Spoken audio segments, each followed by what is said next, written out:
Well, hello everyone, and welcome back to Talk 122 with your superintendent, Dr. Terrell Yarbrough. And we, have a couple of guests on that I'm really excited to get their perspective on, just teaching and learning and during a pandemic and the supports that you all provide, right, to our staff and our students. And so, if you could introduce yourself to the audience and just, tell them a little bit about, your background, what you do here, and then we'll go from there.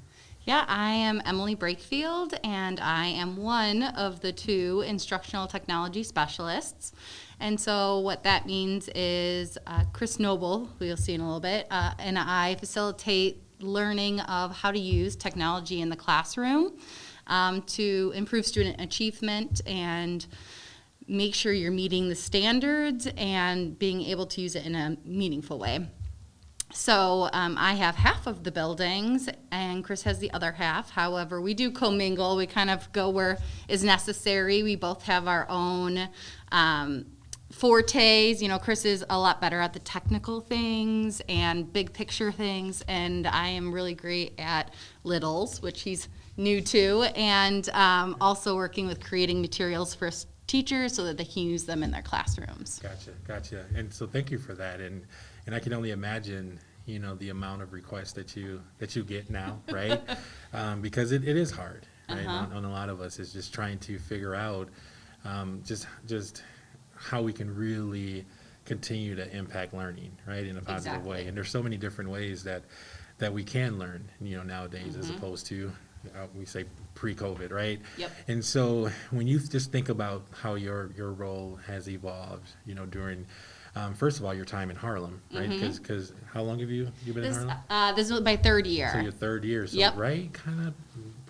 Oh yeah, my first year they threw me in the deep end. We went remote in March of my very first year and had to help support all of our teachers when they went remote. So right, so let's stay there for a little bit. So some of the PD or ways that you help teachers kind of get ready, for COVID and learning and things like that.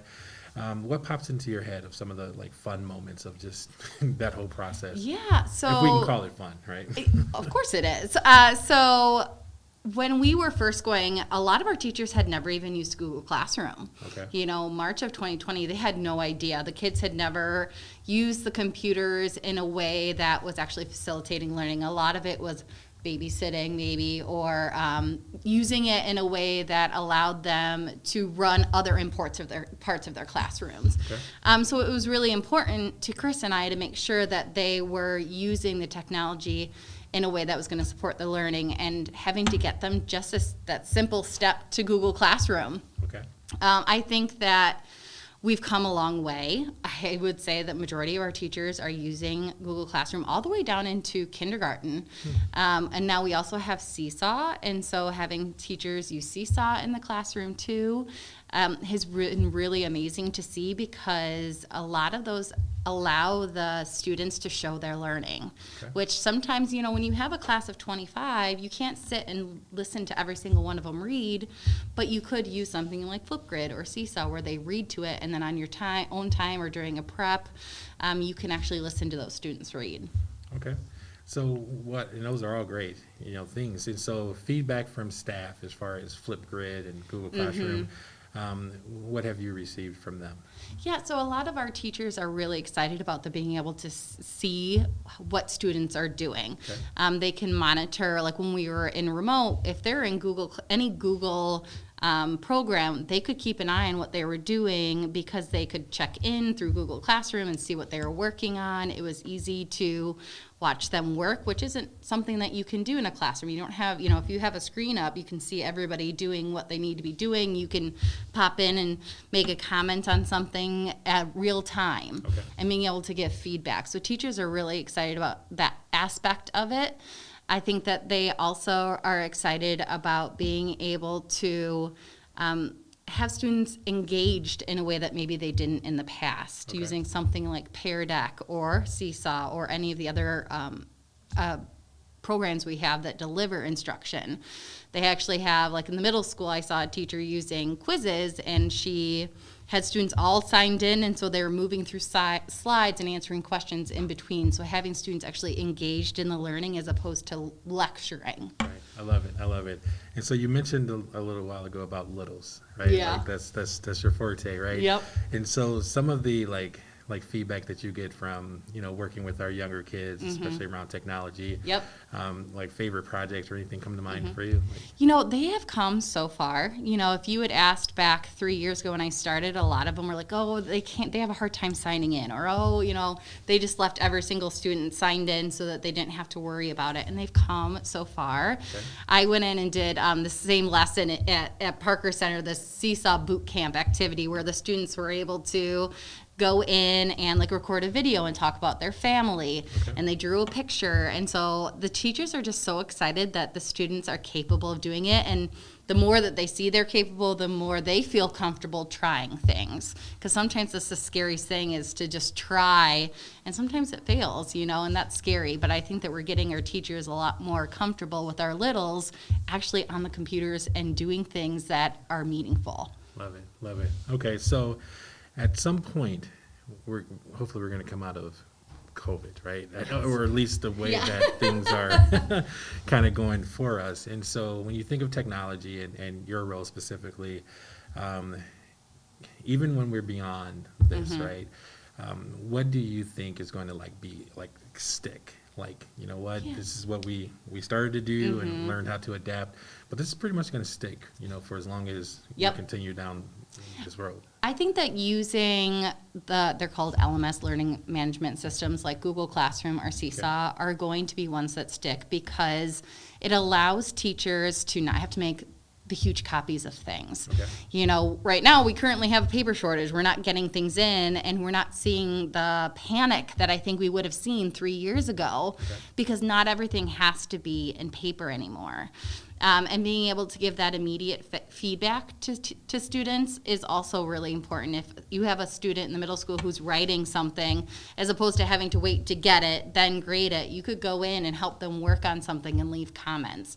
So I really see those learning management systems where you can put assignments in there, as opposed to printing something off, then they lose it, or you have to give them a second copy. That doesn't happen with Google. Okay, perfect. All right, so now a little maybe an embarrassing moment here. Yeah. So I don't have those. And be careful how you answer this, because you're going to have students watching this, staff, possible colleagues that you've worked with, years ago as well, right? You would see my cheeks; they were red if you didn't see my cheeks. So my question is, give us something that, that you want to share with everyone that we won't see during the course of your day-to-day job and things like that, something that you enjoy doing, things that we would be like, whoa. I really, and it seems kind of odd, because I am in a field that also is very male dominated, but I also really enjoy cars. Okay. And so actually growing up, my brother raced cars, and we traveled around the United States racing. Okay. And so I was a part of a pit crew at the big St. Louis racetrack there, and they had the truck series, which was bigger than us, and they came up behind us, and they were like, "Where's your pit crew?" Because they were from the South, and we were like, my sister and this guy that was with us were like, "It's us." That's so cool. And my 8-year-old son Sawyer absolutely loves cars, so now that's what we talk about. He's got all the models, and my husband is just not his forte, so that's something my son and I absolutely love. Okay, now you said Sawyer, correct? Yeah. So Sawyer, your mom's cool. That's awesome. I try. Because we, and I don't know when it was, whether it was September, October, but outside of Walmart, where I live in Beloit, they had this pit car crew show. Set up car show, and you can come and try to change a tire. Oh, yeah, for sure. And I think the time was if you change it within 10 seconds or whatever. So I get up there, and I think I know what I'm doing. It was 25, 30 seconds. Now, here's the question. Did you have to put the actual nuts on? Yep. Okay, because there's a trick. They actually oftentimes use a glue and have them glued around it, so you don't have to actually put the wheel on and then put every nut on. All you have to do is put the wheel on and then go around. Wow. Yeah. Oh, man, I wish I'd have known that then. You got a gift card. They give it to you the hard way. I was the catch can girl, because when you put in gas into a race car, there's no stopping it, so you have a hole in the back that it then spills out of. So once it starts spilling, you have to tell them to stop. Gotcha. Okay. All right. So last question for you. Don't want to embarrass you too much. So you've worked with a number of people throughout your career, I correct? have, yes. And so, who would you say your favorite person to work with? Chris is raising his hand over there. I really do enjoy working with Chris. Chris and I do a really great job as in a partnership. Okay. We really kind of balance each other out and make each other laugh. And it's been a lot of fun working with him. But there have been so many teachers, this job is such a huge piece. I was just telling a teacher today, a huge piece of this job is creating relationships with teachers. Yeah. Because technology can be really scary and you don't like to feel stupid. And so a big part of it is making your teachers comfortable. So I've worked really hard to build relationships with our teachers. So there are a lot of them out there that I just adore. Awesome. Good answer. All right. So final part of this whole thing, and I appreciate you being on, is to take a shot on our little ESPN goal here. Oh, jeez. I am not good at basketball. Just jump right in there. Let's see. All right, you can change a tire. I can, but I can't shoot a basketball very good. I'm tall, but I'm just not very good at it. All right, here we go. Almost. It was there. And it was the there. anticipation was like, you got it. But I really appreciate you being on, no and you shared some great insight. Right. So thank you. You're welcome. Thanks so much. All right. Well, welcome back, everyone. I have with me Mr. Chris Noble. I'm glad to have you on, especially for this particular segment when we're talking about using technology, obviously during the pandemic, right? And trying to make sure that our staff and our students have what they need to navigate all of this, right? Mm-hmm. I can remember first time like just meeting you and just being, for me, not really knowledgeable about just different types of platforms, right? And you just like, hey, whatever you need, coming in, helping us. And I remember you being at some faculty meetings as well, and you're just up there, and it's just like a natural at this, right? And so I have a relationship with you and experience working with you. So if you could, tell the audience a little bit about more about who you are, what you do, and we'll go from there. Sure. Chris Noble, I've been in education. This is my 15th year. Okay. I did 1 year in Belvedere and had the blessing of coming from Belvedere straight to Harlem. We had a program then called the Bridge Program at the middle school. I taught science, then English language arts, and through all of my career here, before even having this position, I kind of found myself doing what I do now, and that is building relationships with people who need help with technology. Okay. So while I was an ELA teacher and a science teacher, I was one of the main go-to people at the middle school for how do I do this? How do I connect this? What program do I use? Okay. And I think one of the most important things though about this position is simply it's not really about knowing things. It's about knowing your people, and the same is true probably across all of education. Mm-hmm. So everything that we talk about here that goes on in the classroom, it boils down to knowing the people and then knowing what it is that they need to know and then getting it to them. Okay. So I'm glad that you only spent 1 year in Belvedere when you came here, so that's our benefit, their loss. But in thinking about your time, here at Harlem, especially starting with the Bridge program, and now how your job has changed and evolved, over time. What's the biggest difference, for you? Because you mentioned, obviously building relationships and things like that. But what's been the biggest difference as you have kind of, your what has changed and what you have been doing here at Harlem? Just for myself? Yeah. I would say one of the perceptions that I've encountered that I feel like I've had to acknowledge in myself and also teach other people as regards to education and technology is that there is this expectation or maybe a myth that technology is going to replace us as teachers. Okay. And that has come every year in different waves, and it's a constant encouragement that I like to provide to just say that we are never going to be replaced by our technology. Right. And so the trend will keep coming back every year whenever some new technology comes along that has this appearance of it's doing the teaching for me, it's providing resources for the student. Our iReady does this.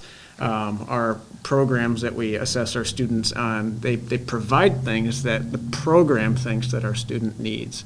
But I always find myself encouraging our teachers that we can't rely on our technology to do all of those things because they don't know our students. They don't see the students' body language, and it doesn't see our body language as teachers. And that relationship through all of that is probably the most important thing. Yes, yeah, Okay. that's No, kind of and the main thing that sticks in my mind Yeah. every week. And that's great, and I love how you kind of just tied, all that together with obviously where you were, where you are, and then kind of where you see things going, specifically with the notion that technology can replace what we do when in actuality, like, and you mentioned relationships, that's the key to a lot of things, right? And even trying something is having the confidence to do that and reaching out to individuals who are in positions like yourself. And so I want to use a phrase that I think you coined, or at least you got me thinking about, is I want to play in the sandbox a little bit here. Yeah. Right? So I didn't coin that, definitely. It's been sandboxes around for a long time. and so I'm thinking about playing in the sandbox, right? And really what that means is just kind of having the courage to try and mess around and kind of learn, almost by, trial and error, right? Yep. So when you think of that and you think of, even the PD that you've done or have facilitated for either staff or students, what was your favorite, to kind of take people through? Or what pops in your mind, like, I love that one. Yeah, I don't know if I could name exactly one PD opportunity, but there was one that we did at the high school. I think it was just a couple of years ago, and it was kind of a buffet style. We had tables set up in the cafeteria area. Okay. And at each table there was, I think it was just a specific Google tool, right? Yeah. So one was Google Forms, another table was Google Docs, another one was Google Drive, whatever. And at each table was just a list of 10 things that you could try to do. We got a lot of positive response from that, simply because the teachers had some knowledge, perhaps, of what they were lacking in. Okay. Right? They could say in their minds, Google Docs, you know what, I don't know that much about that. I'm going to go to that table, and I'm going to pick 5 things from that list of 10 to learn and try and do something new. And I think for what we are trying to do, and that's just to try to build up everybody in any way that we can in our educational technology all at once, we can't say we are all going to focus on Google Docs today. Okay. Because even though Terrell knows everything about Google Docs, we're going to have him try to learn something new. Right. And then within Because I don't know everything about Google Docs. Neither do I. That's one of the most important things. Right. You find the people, Yeah. what they need to know, and then you try to know it and find a way to get it to them. But that was important, and it was an effective. And those who did find themselves knowing something had opportunity to still grow in whatever it was that was there. Okay. And if they happened to be a fantastic expert at all things Google that day, they were encouraged then to be helpful, just like we would with our students in the Okay. class. Like, find somebody who's clearly struggling in your group Right. and help them. So that's my favorite kind. We've developed a lot of things that have been online and have this appearance of, this is great, I can do it anytime that I want. But that only works for a small percentage of our people. Okay. A lot of us just desire and thrive and really grow on relationship and having other people there. Okay. So forecasting a little bit, so a year from now, right? Where do you see us as a district in regards to our online platforms, things that we provide? Obviously, we got Google and things like that. But if it was your decision, My decision. if it was your decision, Careful. How much money do we have? No, I'm just kidding. It's hard to say. We serve such a mix of kids, and not Okay. every classroom, not even every grade level is the same. A phrase that I would doubt that I have coined, but I use it frequently, is simply that access does not equal success. And knowing our students, as well as our standards, should help decide what technology we use okay, and when to use it. If what we do works better on paper, we should do it on paper. Interesting. If it's complicated to try to get our kids to use their class time, their learning time effectively with the little time that they have, and it would be faster to do that on paper than we should do that on paper. Okay. So I don't always promote technology as we must do it because we have it. Right. What are your students like? What is it that they need to learn? Mm-hmm. Technology may provide a lot of great accessibility options, but it still might not be the right thing at that time. Right. Interesting. So in a year, it's going to be whatever that teacher decides for their class based off of the resources that we have available. And there'll be the common, we all have Google Classroom, we all have the whole Google Workspace elements. The elementary might have their access to Seesaw, which I love, the ability to see a student's learning recorded through video and audio and interacting with each other in their work. Right. That is all wonderful.